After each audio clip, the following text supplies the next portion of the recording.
Good morning, Packers fans. Aaron Nagler here with your Packers Daily Chat, coming to you live across the street from Lambeau Field in Green Bay, Wisconsin. It's day 2 of training camp. That's right, the Packers will be out on the practice field at 10:30 local time. We'll hear from Matt LaFleur in a little over an hour.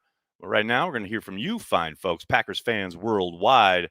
Before we do that, I want to give a shout out to our friends over at Ticket King. That's right, Ticket King's been in Wisconsin since 1992. And they are staffed with experienced, friendly, and knowledgeable folks that can help you with anything Packers ticket related. They also partner with local Green Bay businesses for tailgates and bus transportation to the games. They are open on game day for last-minute tickets, upgrades, and they even have a drive-through window. Make sure you check out Ticket King, and you can find tickets on the Cheesehead TV app. Just go to the schedule, and you'll find a link to Ticket King there for any of the individual games. While you're getting ready for the season, make sure you head over to PackersYearbook.com. That's PackersYearbook.com. Use promo code CHTV to get 10% off your official 2022 yearbook of the Green Bay Packers. That's promo code CHTV for 10% off at PackersYearbook.com. Morning, everybody. Hope you're all doing well. Good to see so many regulars already mixing it up. I like Michael starting us off with a great question. I know guys can look great in camp and not so great come game time, but has it ever happened where someone was not so great in camp but balled out on game days? I mean, nobody really leaps to mind. The most recent example, it's like a gamer, right? A guy who really shows up during the games and maybe is up and down in practice. And I've talked about this before. Like Kurt Benkert was kind of like that, where you saw inconsistencies during practice, but man, when he got out there in the preseason games, he ran the offense with efficiency, made his reads, made off schedule plays. Like he was a total baller, like a guy who I didn't see on the when I watched preseason games, I didn't see that guy in practice. And there have been a few like offensive linemen throughout the years who maybe didn't have the greatest technique, but were just outstanding on game day at making sure the quarterback didn't get hit, things like that. But to the level of, they just not great at all, and then suddenly turning it on, that's few and far between. It's a rare thing. Soder's here. What's up, Soder? Thanks for the super chat, bud. Really appreciate it. Stanovich moves to God level if a right side of Hansen and Newman is just average. Odd that a team that struggled with getting good second-level run blocking would put their most unathletic offensive line at right guard. Soder, I'm going to ask you to take a breath, buddy. A lot of ball game left. Now, maybe they do roll into the season with that combo over on the right side. I tend to think they're still looking at stuff, and they're still going to be moving guys around. We're still in shorts, not even hitting yet. So we'll see what happens today. Maybe it's a different combination. To your point, though, I'm not like, Stanovich and company, as I said yesterday, they've forgotten more than I'll ever know. But man, the Newman thing really surprised me. I don't buy him as a tackle, but that's why they get out there and try and prove us wrong, right? So we can look like we have egg on our face. But just deep breaths. And I hear what you're saying, like, Stanovich, if he makes that work, but who knows? Who knows how they're developing? Who knows what leaps they've made throughout the offseason, developmentally and technique-wise and things of that nature. So patience, young Jedi. Just take it to the streets. You know what I'm saying?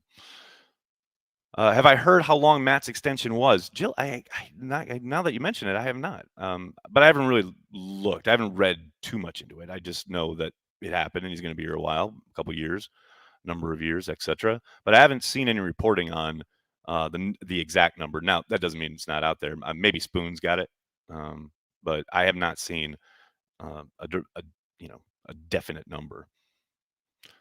Big B is here asking the hard questions. Is Winfrey the next Randy Moss?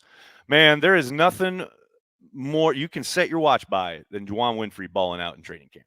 I don't care if it's not the pads aren't on yet. When the pads come on, he'll probably still go, and it's what he does, man. Every summer, this kid shows up. Now, maybe this year, because of the departure of Devontae, and there are definitely reps up for grabs, maybe he gets a little bit more playing time and does something with it, shows some consistency, and away we go. It was nice to see him out there with the starters yesterday. He got a lot of run with the ones. So if he keeps making plays like he did over Stokes, he'll definitely be getting more opportunities. And that was a sweet play. And, you always have to temper it with, they're just in shorts. But man, he beat Stokes. Like, he beat him. And there were still a couple other guys. There was a linebacker, I think, and a safety rolling over. And I mean, it's not an easy play. And he absolutely came down with a big play up the right sideline. And, Rodgers was crowing about it in the locker room afterwards. I think Stokes is going to be looking for some revenge today. No doubt about that. Ed, thanks for the super chat. Off topic, Hearts with Germany, but your English gals are looking good. Could be a very good match on Sunday. I've been watching like in the periphery. I haven't really been able to catch much of any of the matches, but always rooting for England. No doubt about it. Is Goody going to a ride on a bike today? I would doubt it, Krista, but you never know. I know we saw Matt hit the bike after practice yesterday. What a great tradition. What a great coach to come in and get himself involved there. Gotta love it. Gotta love it. Will Mitchell, the USFL wide receiver, make the roster, or is he a camp body? Mike, I'd be lying if I said I thought he'd be anything more than a camp body. I know he did, fairly well in the USFL. Anytime you got to, sign a free agent, you got to look at the third most receiving yards receiver for the Champion Stallions. That's what I've always said. I don't know. Like, I would tend to think, yeah, he's a camp body. What was he on? Dallas's practice squad for a year, Now, look, the Packers have made something out of these types of people before. I mean, Alan Lazard is a perfect example of someone who was wasting away on a practice squad down there in Jacksonville and has now become pretty much the number one wide receiver in Green Bay. So I'm not going to completely dismiss his chances, but for the most part, yes, most likely this is it. Just take a look, have him be there for drill work. And hey, I'll tell you what, if he makes a few plays, turns a few heads, that's how you get an opportunity. You never forget. That's what happened with Allen. Aaron has told this story a couple times where, he's watching the footage and he's seeing Alan Lazard making plays on the other end and saying, we got to get this guy up with the ones. So, you do that, you put your resume on tape and good things can happen. So, sitting here day 2 of camp, I'm not saying that that's the obvious trajectory. That's all. I had the chance to get Goody's autograph at minicamp a few years ago, but was too nervous to ask. Oh, Joey, don't ever be too nervous to ask. Always ask.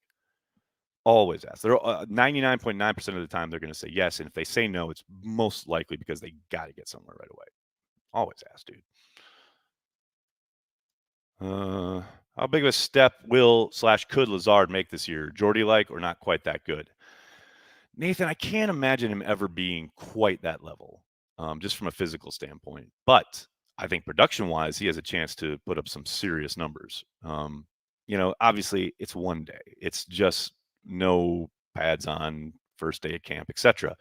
But he was the initial read on a whole lot of shit yesterday. I would suspect that will continue. Now, who knows what happens when Sammy Watkins gets back into the mix? Maybe that kind of starts to, chip away at that. But yeah, no, I mean, he's gonna produce. I have little doubt of that. And as I've said all offseason, it's a large part going to be predicated on who they're facing defensively and what type of game plan they want to institute. But yeah, and Rodgers, here's the other thing. Aaron name checked Lazard as the number one, I think 3 or 4 times at his locker yesterday. Just like matter of factly, like he's the number one wide receiver. He keeps saying it. So I think we should listen to the guy. He's the guy throwing the football, right? Sure sounds like Alan Lazard is the number one wide receiver.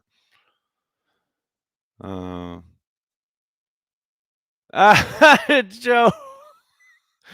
I hopped on here after reading Wes Hod's answers on Insider's Inbox. It's tough going from Hall of Famer to Hall of Famer. Aha. That's great, Joe. That made my morning. Who takes over for Mark Murphy? Roy, I actually talked about this the other day. Most likely Ed Policy. They've been kind of bringing along, and he's taken on more and more of a leadership role in the Titletown side of things, on the business side of things. It's not locked in. That's not for sure, but most likely Ed Policy will be the one to take over when Murphy retires. Jones was signing autographs yesterday, a class act. Oh, Aaron's the best. Aaron's the absolute best. I got to say hi to him just real briefly on the sideline yesterday, and it's good to see him. He looks great. And yeah, total class act. Obviously, talk about somebody who carries the G. No question about it. Dobbs. He's going to grab the slot by mid-season. Donald, that's a bold call. I think he's going to get playing time. I don't think there's any question about that. Really nice catch up the left sideline yesterday, kind of skying over Kavion Ento.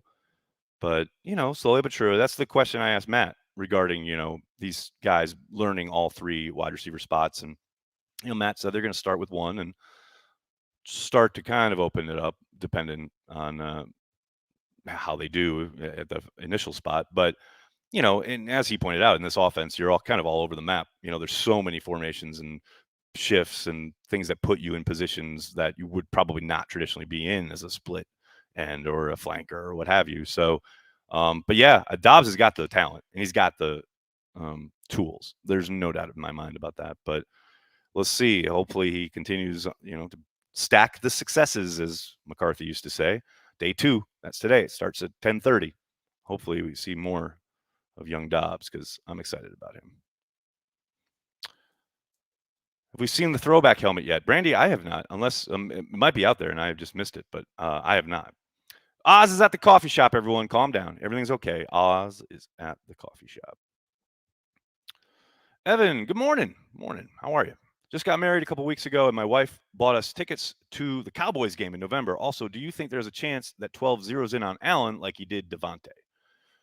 No, I don't think he's going to get anywhere close to the kind of level of commitment to Lazard that he did Devontae. I do think a lot of what you see in camp is, they're installing and or running things to get them down as far as, the playbook and making sure everyone knows their assignments and what have you. And a lot of times, Lazard, if he's the first read, that's where Aaron's going to go. I don't think it's going to get to the point where we were with Devontae, where it's like 4th and 1 and we're just, we're calling a play, but Rodgers runs something on the other side that only the two of them know about. Like, don't think we're going to quite get there. Now, I do think the more they work together in this capacity, I do think Allen and Aaron have a chance to form a pretty significant bond. I don't, not dismissing that, but I don't think it'll ever be the 80% that Aaron was talking about with Devontae. I would be surprised at that. Richard asks, do you think we have a top 5 defense? I've talked about this a lot. On paper, sure. But on paper in late July, it means nothing. They've got to do the work and they've got to develop, and then they've got to handle whatever injuries come their way, which are inevitable. That's life in the NFL. And I don't have to tell you guys the depth at certain positions. I'm not going to say suspect, but it's, thin. So how they mitigate those circumstances, how they massage the roster, how they kind of react to things like losing Jair Alexander like they did last year, those are the types of things that sitting here looking at it on paper in July, you can't predict, right? But yes, on paper, if they were to play a game today with these dudes at these positions, yeah, that's a top 5 defense, I would say. What else we got here, folks? What else we got? Grassy Posse Packer Nation in the house. What's up, Showy Time? How you doing? Tell Tom I says hi. Any idea how the Packer quant effort ranks versus others around the league? No, not really. I mean, I know they're involved, but I know they're also not quite as into that as some other teams. But yeah, no, I don't. Comparative wise, I would just be guessing. Tough situation for Bakhtiari. I really hope he can come back soon, but I'm glad that he feels good about where he is. Number one Packer fan. Yeah, it was interesting to hear Dave talk yesterday. First time in a long time at his locker to a throng of media. I'm with Brian Gutekunst. I am cautiously optimistic. That's my company line now. And I'm also with Matt LaFleur, who says I don't pay attention to timelines anymore. With no expectation comes something. I can't remember what the other part was. Aaron, what is the number one thing you will be looking for today at practice? Who continues along the offensive line and who's lined up where? And can the receivers build on what they did yesterday? Because they look good, the young guys. Even Danny Davis got in on the act. He had a really nice catch from Jordan Love where he had to get some, he had to sky. He was open in the zone, but Jordan Love was rolling to his left and had to throw across his body. It's a really good play by Jordan. But Danny really skied up and got it. But those are like, can you continue to do that? You make a play a day. I always tell the story of Sam Shields. He came in as an undrafted guy, had been converted from wide receiver, and no one thought anything was going to happen with him until he started making a play every single fucking day.